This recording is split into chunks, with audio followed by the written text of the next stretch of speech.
And so today we have with us Stephen Hellman. He's the lead pastor for Calvary Baptist Church, and as of January 1st was officially a brand new Bastrop Chamber of Commerce board member. So I am going to turn it over to our pastor and have him give thanks for all the blessings we have here in Bastrop and Bastrop County. So Pastor, take it over. All right, thank you. Hey, will you pray with me? Dear Heavenly Father, we truly thank you for this day that you've given us. We thank you for this new year that you have given us. And God, we are, just to be honest, this last year was a crazy year full of unexpected things and full of challenges and full of all kinds of even opportunities that we could not have foreseen. But God, we thank you that you knew everything that was going to happen in 2020. And God, we thank you that it's over. And God, we are looking forward to a new year. We are looking forward to a new year in our personal lives and our families and our businesses and in our community, God, and believe that this year is going to be a great year for each and every one of us. And so, God, we ask for your guidance. We ask for your wisdom. God, we ask that in all things that we do, we bring honor to your great name. We thank you. Yes, we thank you for all that you have done. We thank you for how you have guided us and gotten us through this last year. And we thank you for how you're going to lead us into the future. We love you and praise you. In your wonderful and holy name we pray. Amen. Thank you so much, Stephen. Appreciate you being with us today. Yes. So we could not do these lunches each and every month without amazing sponsors. And so for our January 2021 luncheon, our sponsor this month is Capital of Texas Roofing, and they're located at 1604 Industry Drive. And Rick has been a member of the chamber since 1996, which just amazes me. That's 24 years that he's been supporting the chamber. And for several years, he's been on our waiting list to become a sponsor of a luncheon, because those spots don't open up very often. And so when we're meeting in person, one of my favorite things to do is look up, and I usually see Rick and Melva and Kevin's faces in the audience, and they're always smiling faces I always like to look out on. And so I cannot wait for the opportunity to get back in person and meeting together in one room and seeing those smiling faces and all your smiling faces again. So Rick and Capital of Texas Roofing, thank you for your sponsorship today. And you broke a record. We had 71 people sign up for this lunch today. So I know people are excited to hear what the center has to tell us. So congratulations, and thank you again for being our sponsor this month. It was a good month to sponsor. So guys, Megan is knocking it out of the park right now. She's brought in 5 brand new members in the last month, just since she started with the chamber. And I've lost count of how many she brought in the last week of the year. So we're really excited about people joining our chamber family. And so I know that you can't look at a PowerPoint right now, the list of all those sponsors. Maybe you saw that at the beginning of our presentation. But please go to our website, go to our homepage, and scroll down just a little bit, and you can see that list of all of our new family members. So please remember, shop your chamber members first and support them. So welcome. Normally, our first lunch of the year, we will let our chair of our board speak and do a welcome.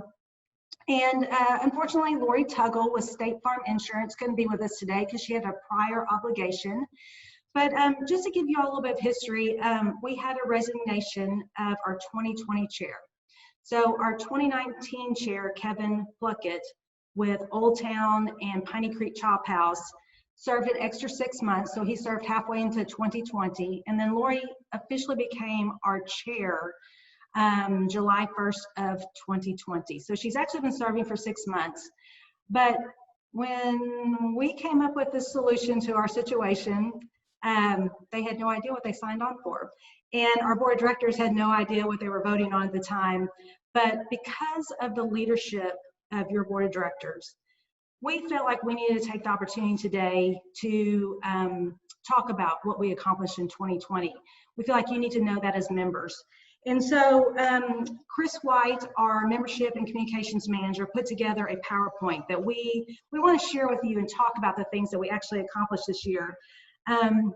So I'm going to let him do a screen share real quick here, and we're going to switch over to that. And so anyways, if you're not familiar with it, this is our mission statement for the Chamber. And so at the beginning of last year, we had 2020 vision for Bastrop's future.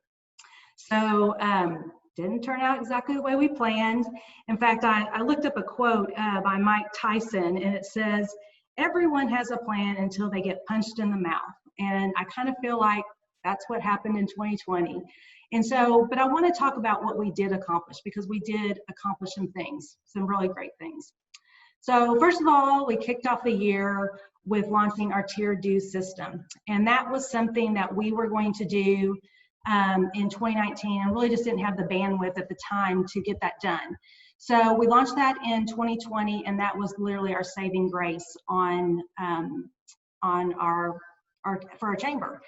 And then we had our Leap of Kindness Day with literally 250 participants across our county participating in that. And the last educational opportunity we had before COVID really hit our nation was how to hire and lead a team. And we had 72 people in that room, and it was just an amazing educational opportunity. So then moving forward,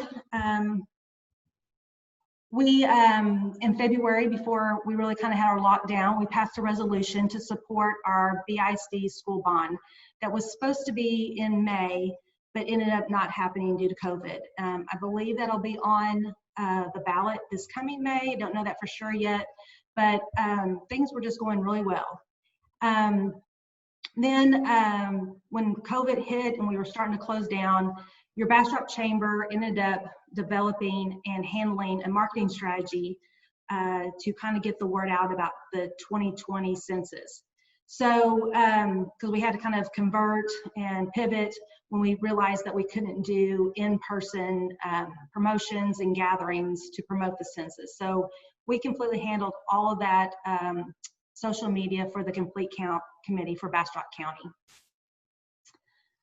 So then, we kind of went into lockdown in March. To me, this pandemic really hit for us on March 16th with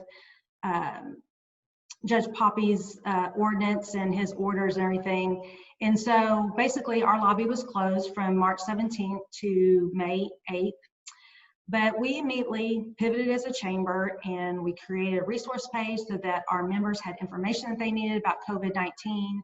We developed a local employment opportunity guide. I climbed to new heights and actually physically painted the billboard there at the KOA campground, right there at the Colorado River, to promote a stay-at-home message. We did a restaurant guide so that we could promote businesses and restaurants that were doing to-go orders and curbside services. And then we worked with the BEDC to get out information about the COVID-19 relief grants. And if you remember, $400,000 was invested in our local business community by our Bastrop Economic Development Corporation. So very quickly, because I think our members were on information overload, and people were really starting to go down a really dark hole during the lockdown. And so we again kind of pivoted and realized that we needed to get out some different messaging. And so if you want to go back to our Facebook page, these are just some examples of some videos that we did just to encourage people, let them know that we were going to get through this together, encouraging people to shop local and just support each other. And so it was an amazing, amazing video campaign. And so many of our board members, I think 12 of the 15 board members actually participated in this social media campaign that we are going to submit to TCCE in June for a media award, because it was that amazing of a campaign. So anyways, this is just an example of some of those videos. I won't play them for you today. But then as we slowly began to reopen, again, we were kind of pivoting, learning how to work in this new environment that we are living in. We tried to make the most of the class of 2020. We helped the Bastrop the Bastrop Independent School District distribute graduation posters, and then on the heels of that, we got the second year of being the Community Partner of the Year for Bastrop ISD, and that's a really high honor for us and something that we really take to heart. And then in July, we got some more great news that we moved up to 5 on the book of list for the Austin Business Journal out of the top 25 chambers. And when I got that book this week, I didn't realize we were actually the 3rd oldest chamber in Central Texas. So that was kind of a little cool, accolade too, that came at the end of the summer. So on April 28th, we got news that we were going to cancel our Patriotic Festival due to COVID restrictions. So again, very quickly, your chamber had to pivot and decide how we were going to replace that income from that event. And we came up with a campaign called We're in This Together. And you guys came out and supported that campaign in droves. And out of that came some business recognitions where we went out and honored businesses who did above and beyond during the pandemic. We just got to honor 15 different businesses. And again, this is just, trying to be positive and focus on getting through this. This is just some pictures of how that campaign went and those recognitions went for some of our business communities. So there's some just really great memories here. So as I said, we had to pivot, be creative, resourceful, innovative, and we tried to embrace new technology. So in June, we started going virtual with our luncheons like we are today. We still moved forward with our Bastrop Votes initiative and have 2 candidate forums, one for the sheriff's race and one for a contested school board race. And then we kind of became the drop-off and pickup point for masks. Our mayor put out an order requiring masks in the city of Bastrop 2 days before the governor did his order. And so we had Lowe's who donated masks, we had the YMCA, and then we were the drop-off point for every homemade mask in the county, I think. And so we really worked to get those masks out and to encourage the wearing of masks so that we could get past this virus. So kind of wrapping up the year, we're very proud that in our membership survey this year, we got no lower than 4.15 stars out of 5 stars for everything you guys rated us on this year. Our facilitator for our board orientation says she has never seen a survey like this. And so we thank you for your response and how you ranked us. And it was really encouraging to us that we were doing things in a very difficult time and doing them well. So another thing, again, kind of embracing technology and trying to go more virtual and digital. Chris developed a monthly email blast where we put job postings, hot deals, and press releases. We're getting great responses from that. We were lean and mean this year. We functioned because of some job changes and some changes in our staff. For 7.5 months this year, we functioned with 3 staff so that we would make sure that the chamber remained strong and we could be here to support our business community. In October, we did an updated strategic plan, and then we ended up the year $52,000 down on event revenue for obvious reasons, but we ended up 10.6% up on membership revenue because of our tiered dues investment schedule. And if you have any questions about that or which tier you're in, please contact myself or Megan, and we'll be glad to talk to you about that because it's based on benefit packages instead of number of employees. So that was a good move for us. And then we made the difficult decision in October to cancel our banquet because of COVID restrictions. So we developed our Teen Off 2021 golf tournament and our Boil and Bash. Y'all have again responded amazingly. You have, 2 weeks, our whole sponsors were sponsored out. I think we've got 18 of our 25 teams, and you guys are sponsoring everything in that list. So we thank you for your support. So this is your chamber staff going forward for 2021. We're in the seat ready to go, and we're excited about the new year. So we just want to give you a quick recap and review and just let you know where we've come from and where we're going. And so again, we thank you for your support of the chamber. But we have now got Senator Eckhart on our call, so we're so excited about having her with us today. So just a little bit of background on Ms. Eckhart. She was elected our senator in July of 2020, so she's brand new with us. And so this is her first introduction to Bastrop and Bastrop County. So I just want to give you a little bit of background about her. Senator Eckhart has deep roots here in Central Texas and a deep commitment to improving opportunities for all Texans.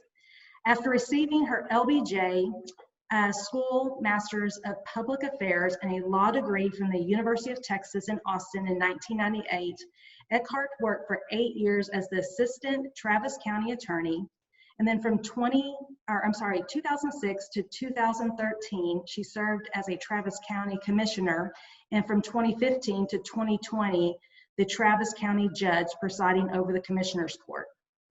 Senator Eckhart believes that an elected official office is a temporary trust bestowed by the people who elected her. She values public policy over politics, and she believes that government exists to ensure that opportunity is within reach for every Texan. Senator Eckhart's public service experience includes emergency response, which we don't want any more practice here in Bastrop County, okay? I'm just saying that right now. We've got enough experience there.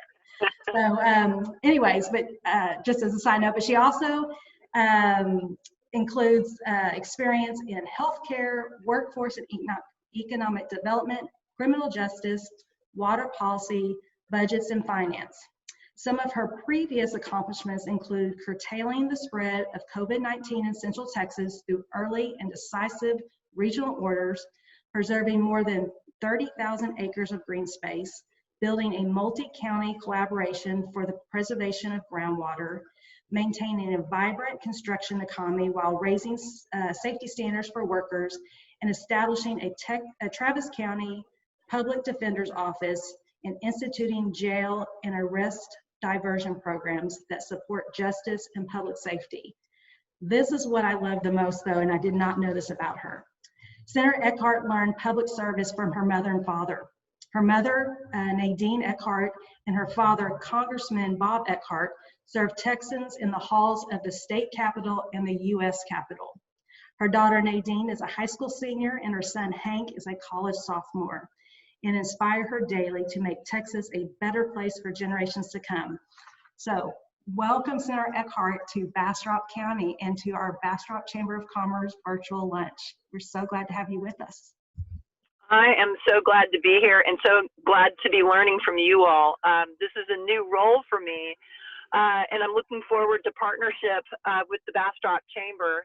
I have really enjoyed partnering with Judge Poppy, Mayor Schrader, Commissioner Beckett, so many of the school superintendents over the years, and I'm looking forward to this new role where I can actually be part of the Bastrop team. I've always sort of felt that we needed to have a Central Texas team, and I hope that I have a reputation in my previous job for developing those sorts of partnerships all around Central Texas.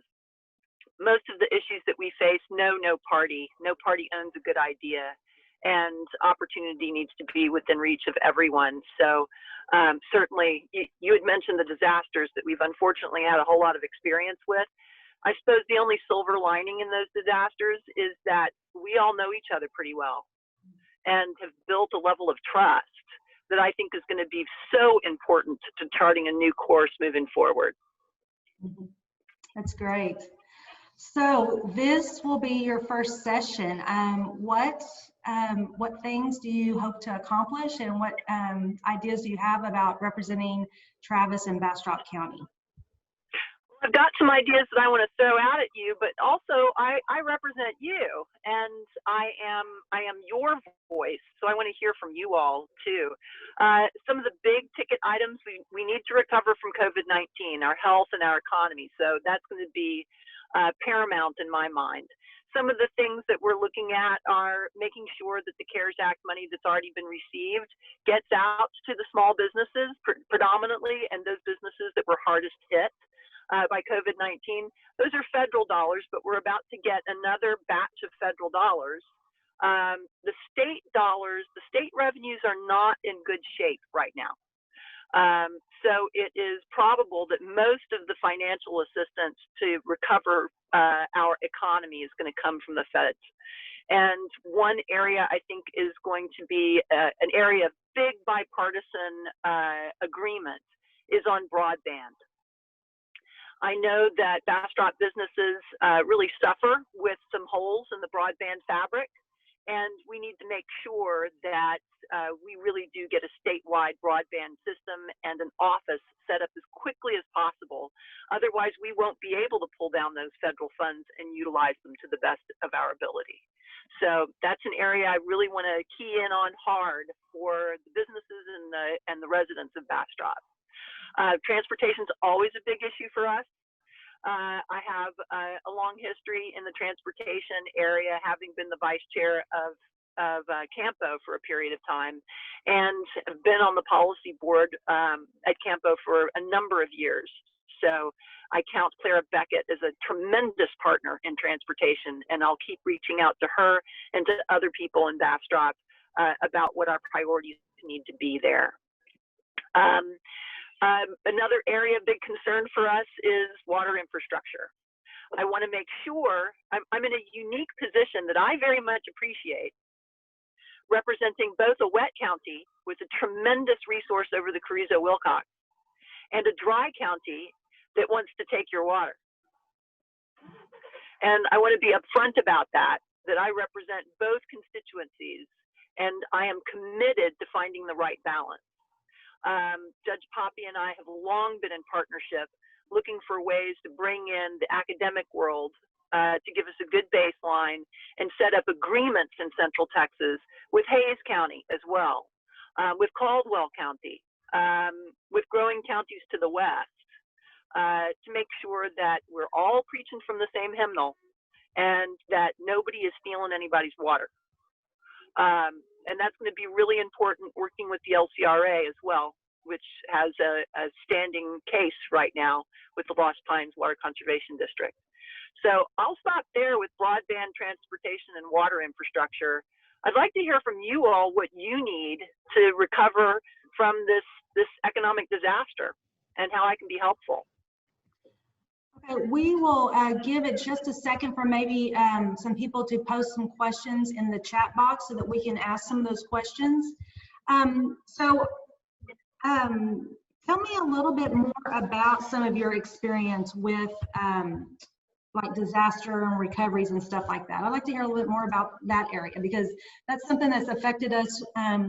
Was it 15 and 16 where we had 2 floods each year back to back, and then another fire? Right. And so tell us a little bit more about that experience. When the complex fire occurred, I had stepped off the commissioner's court to run for county judge, actually. And I still was a commissioner at that point. I ran a significant part of the Travis County response and the partnership between Travis and Bastrop and even Hays County. Being up at the EOC and also going to the various wildfires that were occurring that day. I didn't come out to the Bastrop fires because at that point I was a Travis County representative, but we worked closely with Bastrop Emergency Operations. And I think Eric Carter and also Eric Carter was with Bastrop at the time, working with the COG, the Capital Area Council of Governments, to make sure that we had a good recovery from that, and also that we had the automatic aid agreements in place among all of our emergency service districts. Fires. We learned a lot through that horrible day and the days that came after that. We learned a tremendous amount about what the state could not provide. I know that you all know this history better than I, but we made a state request for aerial assistance in those fires. And the state could not bring any aerial assistance for days because they were busy with the Possum Kingdom fires that day. So Travis County brought in Starflight It's that kind of regional partnership that we need. It's that kind of regional partnership that we're also going to need to petition the state to up its game in emergency operations. I do not fault the state for relying on the local governments to be the first responder, but the state needs to come in pretty quick after that first response and help us out. Yeah. Doing it on our own is not an option. I know that those of us in the Bastrop and the Central Texas region are also well aware that we absorb the disasters of the coast as well. 71 is an evacuation route for the coast. And I think actually Fayette County was hit very hard by flooding from Ike. And we don't hear a lot about that. We don't hear a lot about the fact that Bastrop and Central Texas absorbed a lot of the people who were evacuating. And that was a cost to us that we were willing to do, because folks in need, we reach out to our neighbors. And that's a beautiful impulse. We're just asking that the state come in on the back end and help us out when we need to recover from helping somebody else recover. Also in the floods, the major floods, I cannot thank Bastrop enough for coming to Travis County's aid when we were flooding so badly, and vice versa. I have unfortunately been in the position of declaring 3 different disasters as a county judge. Possibly the worst moment of my political career was the week that we had, I lost a bond election. We had a deadly flood, and then one of my district judges, there was an attempted assassination on a district judge, all within the space of 5 days. Wow, that's incredible. So we have learned a lot. Our relationships have been forged through fire in Central Texas, quite literally. And now we've had this pandemic as well. And I am very, very proud of our Central Texas response to the pandemic. We have been very organized, extremely collaborative. And even when we chose different paths of response in COVID-19, different standards of care, we respected one another, and we continued to work with one another, school district to school district, city to city, county to county, all under the same public health rubric. And I cannot thank folks enough for that. We're in a spike right now. It's pretty dire, but we are in better shape because of this collaborative that we've been able to form. Cool. Well, I do have a couple questions that have come in, so if you don't mind me reading them to you. Sure. It says, what plans are happening for immediate relief? Can you get immediate relief for the hospitality industry other than federal programs? Understand there may not be state funding. And I want to make sure that y'all can hear me okay, because I'm dealing with my car. The reason why I'm in my car is I was just meeting with Senator Watson about Bastrop, and I tried to get on the Zoom and show him too, but I couldn't get the password to work. No problem. So ask the question again, immediate relief for businesses? Immediate relief for the hospitality industry. It says that we know that that might be federal programs and that there may not be any state funds available. It just, you know, industry. I am brainstorming some ideas for the hospitality industry. Actually, before I went to law school, I ran restaurants. So I'm keenly aware of what the hospitality industry is going through. You're working with thin margins, even in the best of circumstances, and the idea of having more than 3 months reserve for a restaurant is unthinkable. And here we are in our 11th month of the pandemic. So one thing that's, this is sort of unsexy, but it's absolutely necessary, is that we need to utilize the rainy day fund to shore up the unemployment insurance trust fund. That's really, really important to our small businesses. If the unemployment trust fund runs low, and raises taxes on small businesses in order to replenish the coffers, that's not a good plan. We need to use rainy day funds to replenish those coffers. Another thing that I am exploring, and I want to explore further with our local taxing entities, is a local option temporary tax relief for small businesses, property tax relief for small businesses. The state coffers are not in good shape. So looking for state funds to help small businesses is improbable. But looking for tax relief and perhaps ways to access capital and loans are within the realm of possibility. And I'd love to hear y'all's ideas about that. I'm looking for any tweak here and there. Every little bit helps. And so I've also tasked my policy staff with looking at consumer protection and loan guarantees that are being utilized in other states that might be helpful to small businesses here. So what would you suggest? I am all ears. Okay. So if we have more questions like that, what is the best way? What was your preferred method of communication? Should we email somebody on your staff? What would be the best way? You can always reach me at sarah.eckhart@senate.texas.gov, and I can put that in the chat for you if you want. Okay. And also what I can do is I'll email y'all my email address, my chief of staff's email, and my policy director's email, so that y'all will have that and be able to reach me. Also, every Thursday of the week for at least the first 6 weeks, I'm going to be doing what I call a coffee jolt, and I've done them throughout my entire career, where they'll be virtual, unfortunately, because of the circumstances we're in. Usually it was just at a coffee shop someplace. But I will do a coffee jolt every single Thursday that you can come on and tell me your concern, have your questions answered, or provide to me any suggestions that you have. And then I'll also do a policy pint 2 times a month. That'll be in the evening.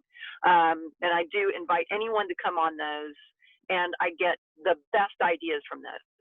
They're basically, think tanks for policies that we could move forward. And I'll send you information about those as well. That'd be great. We can include that whenever we launch this email on YouTube, so we can have those links, so people can see them when they go back and preview this luncheon again. I do have another question here. It says, the largest drag on our economy overall seems to be governmental orders restricting certain business activities.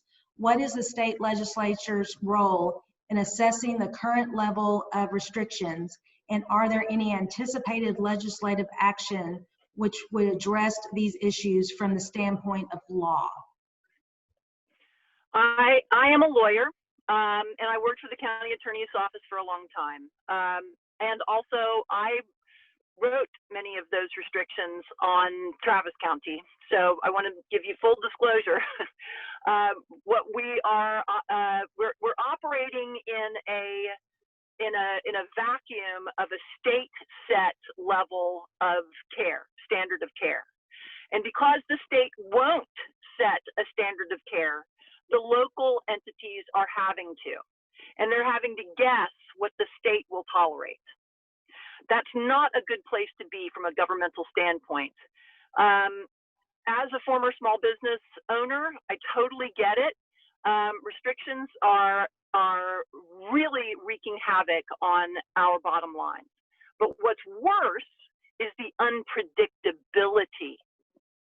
The unpredictability is far worse than if we had set a standard of care at the beginning of the pandemic and maintained it until we didn't need it anymore. Instead, we've had this fluctuation and this argument going back and forth between the locals and the state government about what would be tolerated. So I get it. This has been a problem. I completely hear you. And we are in the worst spike that we've seen in the entire pandemic right now, with more hospitalizations per day than we've had at any other time in the pandemic. So I would continue to ask our business community to maintain the adaptations that we know work. If you share air in an enclosed space, you have a probability of spreading this virus. So masking is absolutely essential. 6-foot distance is absolutely essential. And if you can conduct the business remotely, definitely do. Mm-hmm.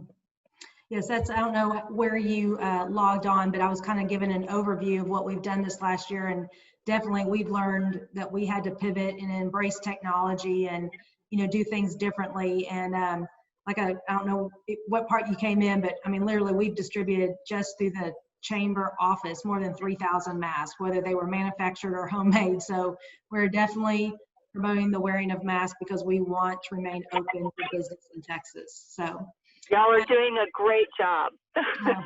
Thank you. All right, are you ready for another question? Yeah. Okay. All right, so the next one says, 6,500 children under the age of 6 live in our county. 43% have little financial means and 30% do not receive adequate prenatal care. 10% of, there's a typo. Okay, 10% of ages 0 through 3 participate in early learning programs. We will accept all support for those kids to be safe, healthy, and safe schools. Okay, I'm not sure. I guess that was just a statement that there was not a question necessarily, but let's see, maybe there's more in the chat. I get the gist of it though. The state of Texas is in the bottom quartile, if not dead last, in the support that we provide to children, and particularly to children who are living in poverty. And that is, having failed to make that investment, we will pay for it several times over later. So it's really important for us to make that kind of investment in our young, both through a really quality public education system. Public education is the great equalizer. And I'm very happy for what happened in the last legislative session with House Bill 3, which greatly enhanced the amount of the state contribution toward public education. But we're going to need to babysit that contribution and also increase it over time. The children are our future. We also need to make it easier for folks to apply for and stay on Texas Assistance for Needy Families and CHIP. Children need their health care, and they need their nutrition, and they need child care. We need to make it safe for kids to grow up and grow into the productive adults that we're going to need for the future. So you have me at hello in terms of our investment in our children. There is no greater public investment. I can tell you from talking to a few school teachers, even though they were nervous about going back to school for their own health, obviously, but they, I think, had a greater care and concern for their students because they knew that sometimes that was the only safe place that a child would have. Sometimes it's the only balanced meal that they have. And so I know that a lot of those teachers who really have a heart and passion for children are worried about the school staying open. Just from my personal conversations. So we're starting to run a little short on time. Is there anything that you want to share to wrap up and before you start your session here in a few weeks? Really do reach out to me. We're going to try and be as accessible as we possibly can be electronically, trying to balance the health concerns along with the access concerns for the Senate office. Please do come to one of the coffee jolts or one of the policy pints, or just shoot us an email. I want to hear what your concerns are, what your ideas are, and let's make this the most productive session that we can, even in these extraordinary circumstances. Well, we really, really appreciate you being on with us today. And I don't know if you heard, but we broke numbers today on registrations for this lunch, so I think people were excited to hear from you. So before you go though, we always let our program choose a number because we are giving away $50 on every one of these virtual lunches to someone who registered and attended. So Oh, great. 1 and 71, you need to pick a number. 52. 52, okay. Got a higher number for a change because usually they pick like low numbers. So what we do is we wait a few minutes. That way I can make announcements and it keeps them on the call to the end. And so we'll see if number 52 is on the call still. And she is, so that will tell you that it's a female. So anyways, but thank you, Senator Eckhart. It was so good to hear you today and get to know you a little bit better, and been following, because, of course, Senator Watson was awesome, and, you worked well with our Representative John Cyrier. So I'm glad to know that you're... I was just talking to John this morning, actually. John and I go way back, so... Well, I go back to Caldwell County with John because he was my commissioner when I was at the Lockhart Chamber. So I've known John for a while myself. So anyways, but I was watching, the candidate forums that were going on during the race and stuff. So anyways, welcome and congratulations on being our senator. We're happy to have you. So happy to be part of the Bastrop team. All right, thank you so much. All right, so just a few announcements, guys, and we'll let you go. First of all, again, I mentioned our Teeing Off 2021 golf tournament and our big Boil and Bash. This event was created to replace the income from our banquet that unfortunately we had to cancel. But all of our whole sponsorships are taken. I think 18 of our 25 teams are, and you guys are stepping up and sponsoring masks and stress balls and happy hours and stuff like that. Anyway, so tickets are available. We're limited to 300 because we want to remain under the governor's orders. So if you're interested in those tickets, you need to get on it right away because this is going to be a solid event because we always do things good, well, and fantastic, and we always have a lot of fun at our events. So also, it's a new year. You need a new headshot. Becky needs a new headshot because she's no longer has bangs. So we have a headshot event coming up on Friday, January 15th. We have slots available every 10 minutes from about 9 a.m. to 4 p.m. It's very reasonable. It's $15.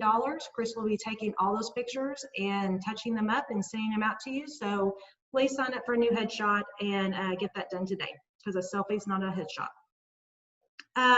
We're still doing our annual award nominations, so that deadline is extended a little bit because of our event on March 5th. So the deadline for nominations is Friday, January 29th at 5 o'clock. If you turn it in after that, it does not count for this year. That nomination form is up on our website all year long. So there are great businesses who have done amazing things in this past year and do things amazing all year long. There's amazing volunteers in our community. So we want to recognize a woman of the year, a man of the year. So if there's somebody that comes to mind, please nominate them, and you have till January 29th. Speaking of the 29th, we have our next educational opportunity on the 29th. Some changes are happening. We're doing this in conjunction and as a joint effort through the Bastrop Economic Development Corporation. So we don't quite have all the details on this event yet, but mark your calendars for January 29th at 2 o'clock, and we'll be getting out more information via email on our website.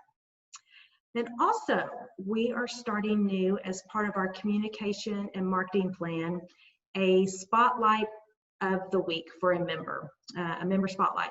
So we've already kind of randomly chose the one that will be launched for Friday, but we're going to draw from the active members of the chamber 4 more spots for the next month. So Chris and Megan will be coming out and taking pictures and spotlighting a different member each week. So we're going to pull out 4 names live on the air.